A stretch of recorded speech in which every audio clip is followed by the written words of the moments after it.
सलामुअलैकुम यास्तिका, कैफ हालुकुम, हल तारीफुन। Iran media ने एक न्यू वीडियो रिलीज करा है जो महम न्यूज़ है वहाँ की गवर्नमेंट में। उसमें बताया गया है इमाम मेहदी का अराइवल और मस्जिद अक्सा की फतह।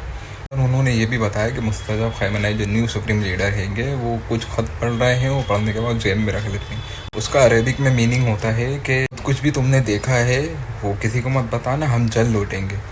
तो आपको क्या लगता है इमाम मेहदी कब ज़ाहिर होंगे? आज के जो हालत को देख के तो लग रहा है कि आने वाले टाइम में हो सकता है वो ज़ाहिर हो जाए। ऐसे में मुझे इतराज़ अहमद साहब की एक बात याद आती है, जब उन्होंने बताया था, मेरे बात के आने वाले लोग मेरी बातों पे यकीन करेंगे कि जब बताते थे तो वो 1999 1998 के बयान थे। कहते थे कि इमाम मेहदी आ गए हैं, गैब में हैं। तो जब से लेकर अगर हम कैलकुलेशन करें तो अभी उनकी एज 26 साल की होगी और वो 3-4 साल में ज़ाहिर हो सकते हैं। तो कि 30 साल का ही जिक्र आया जब वो ज़ाहिर होंगे। तो खैर ये वीडियो आपको अच्छी लगेगी, आप शेयर करें, कमेंट करें। और आपको क्या लगता है इमाम मेहदी